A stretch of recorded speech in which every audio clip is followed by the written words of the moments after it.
So welcome back to another video, guys. Let's build a shelter.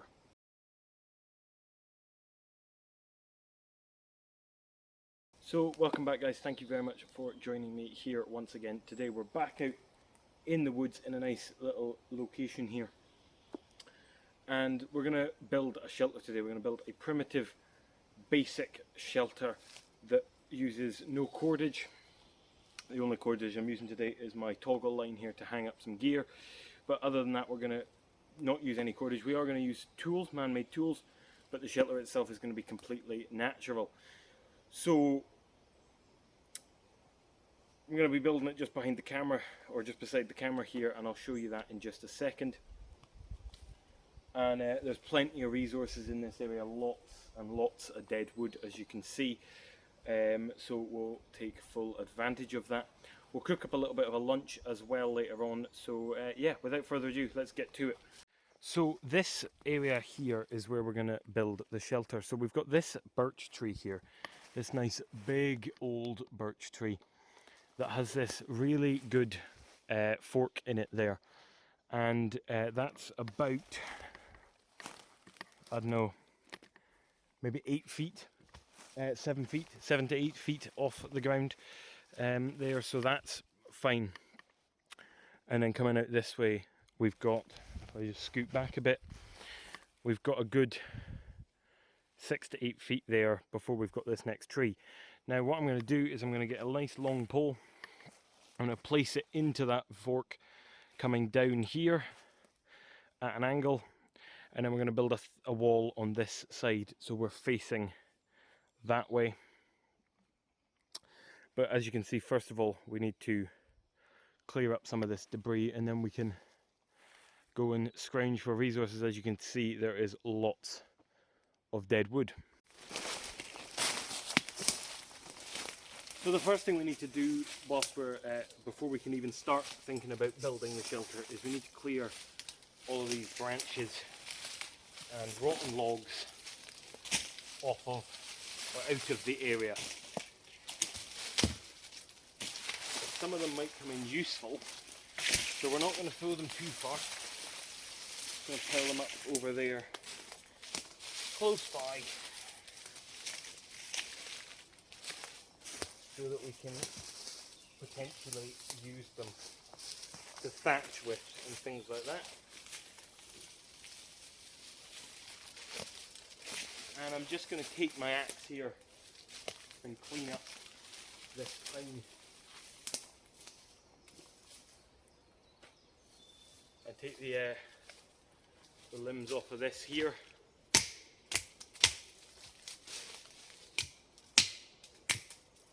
They're all dead anyway. The tree's not, but the branches are. And I'm just doing that to prevent myself from poking things.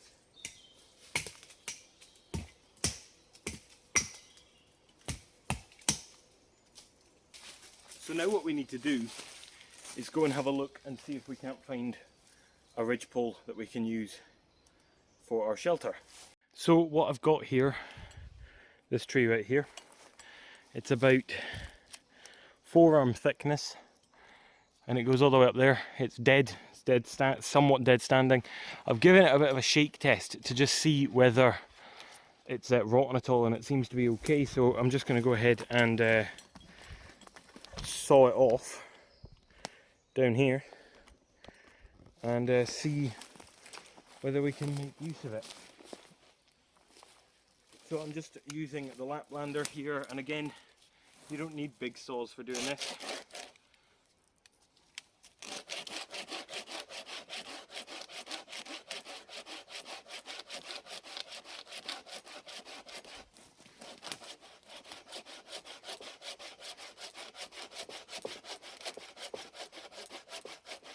I'm going to come in from the back.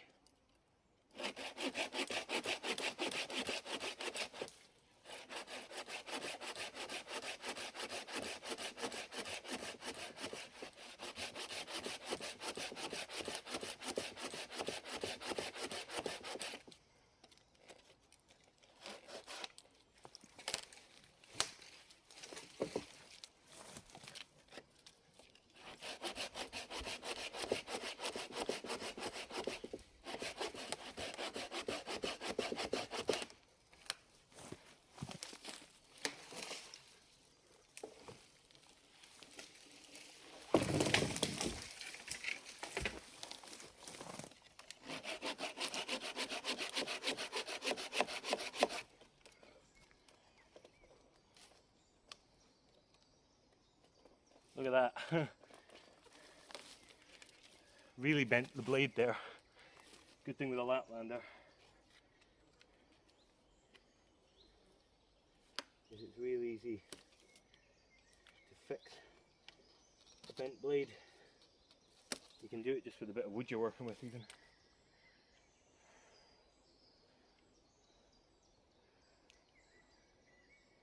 Although this might be a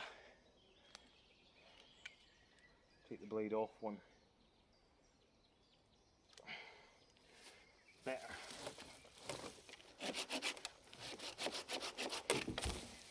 And there we go. So I've got the pole back over here to the shelter spot. Now I quickly want to say, if you're building a quick overnight shelter, you don't necessarily need a big pole like this. You could get away with something that's just lying on the ground. I've chosen to go for a full pole here to future-proof that this shelter can stay in, especially because this is going to be completely natural. It's not going to be an issue if I just leave it here, and we can of course come back. So I'm just going to have a quick look at the pole here and see. I'm actually fairly confident I don't need to. Yeah, you might find that you need to clean it up with an axe or whatever, but we're actually okay here. So what I'm going to do is I'm just going to try and fit it in. Now it's too long for the spot. We don't need it to be this long, but we're not going to bother cutting it. Now what I'm going to do is I'm going to place this against this other pine that we've got, so that it's got a backstop almost. So it's fully up against the tree there, and that way when there's weight on it, if it tries to slide that way, it's not going to go anywhere. Now we could then have a look and see, is that going to be big enough, because the other option of course is that we could shuffle it back and butt it up against that tree, because we've got this other Scots pine back here, and that would give us a little bit more length. So of course what we can then go ahead and do is lie down and see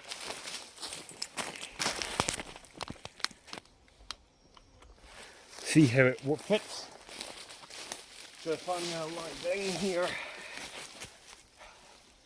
more than enough room for me and Kit underneath this shelter. So that's going to be our pole there. Yeah, that's our ridge pole. That is not going to go anywhere. So now what we can start doing is getting the rest of the shelter, which is going to be built of just stuff that I can find, and we're going to lean them up on the back here at about a 30 to 45 degree angle, and then we can look at thatching with probably moss, because we've got a lot of moss around here. So I'll go on a search and we'll find some bits of wood. So this is where I'm up to now, guys. I haven't been going for too long here. This is the progress we've made, decent amount. It's after 12 now, so what I'm going to do is I'm going to stop, have a little break, make up some lunch here, and then we'll get back to it. So I'm going to just get the stuff out and we'll sit down under, I think under the beech tree there, because that'll be quite nice, and make up some lunch.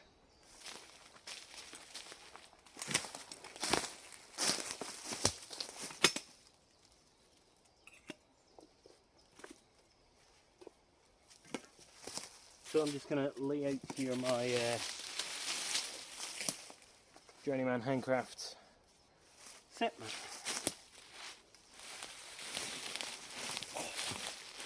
And sit here in the nook of this tree. So what we're going to make is some breaded chicken. Now to save time, what I've done is pre-sliced the chicken breast and breaded it at home and just taken it out. So all we've got to do is cook it.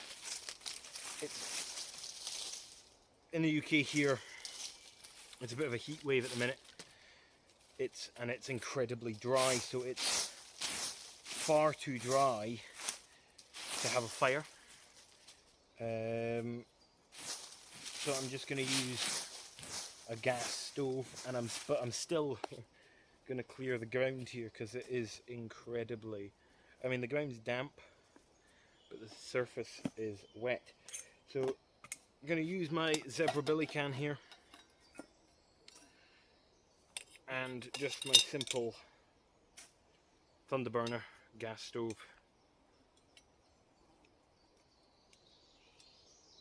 To do this.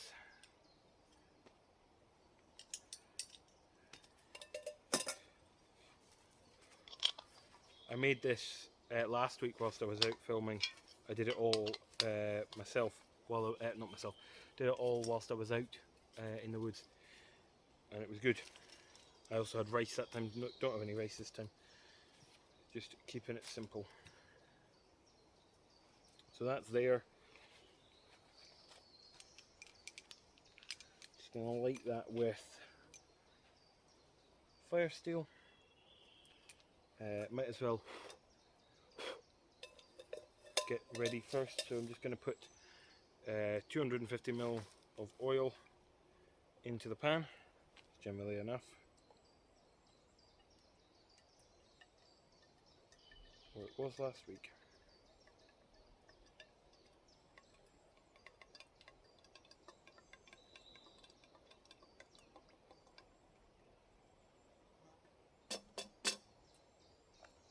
Now, because I'm using a pot here rather than like a frying pan, it does take a bit of time because I have to. I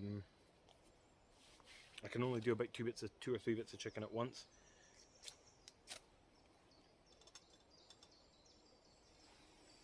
So we'll just get that pot of oil on to heat up. And this is something I kind of wanted to talk about a little bit, is these simple things that we don't do enough. You know, if you're going out to build a shelter, yeah, you can just, or to do anything in the woods, yes, of course, you can just take like a sandwich with you for lunch.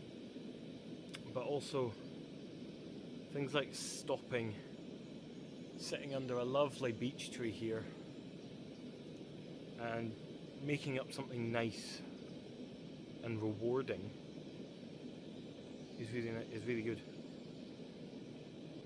And you can do it out in the woods, like you could do what I did last week and do all the prep in the woods, or you can do it at home like I have today. So that oil's already starting to bubble. I'm going to turn it down.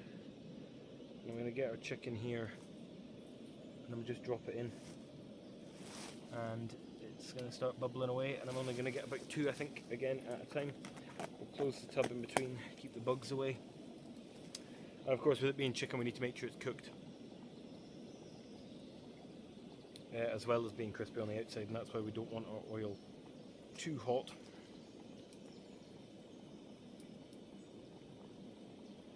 All it is flour, egg and panko breadcrumbs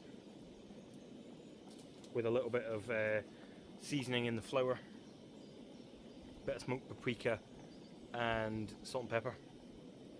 It is good to give them a flip, because the bottom side will cook quicker. It's a good idea to cut the chicken nice and thin, which is what I've done. So you know, it's small bits of chicken, it's not big, and that just helps it to cook a bit quicker. And it means that by the time it is crispy on the outside, the chicken is generally ready. So I'm just going to use the insert here of the zebra billy can to take these out. Now I'm just going to take one out and just check that it is in fact cooked in that time frame, which it is, so that's fine.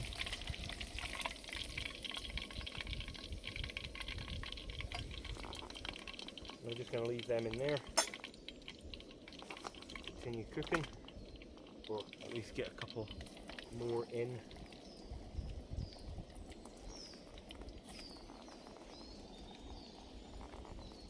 Right, get a wee little one at the same time, and then that is just splendid, amazing.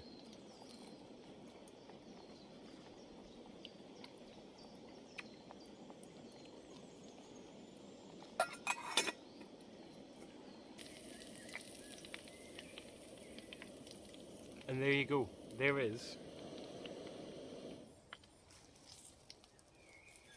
a lovely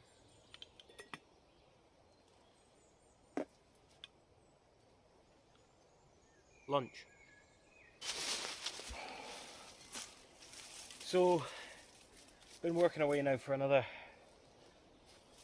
hour or so, and as you can see, finished the first layer of logs here, top to bottom, so it gives a good sense of the shelter. In terms of depth, it's not the most deep now. There is this big lump here as well, but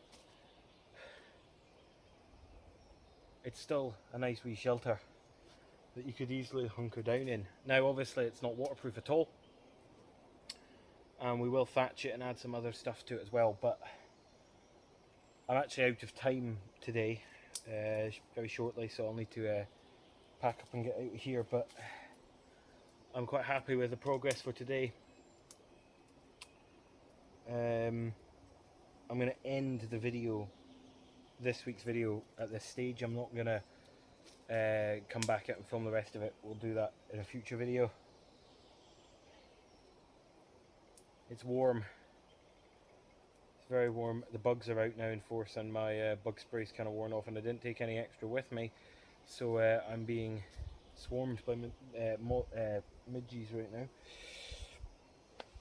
But yeah,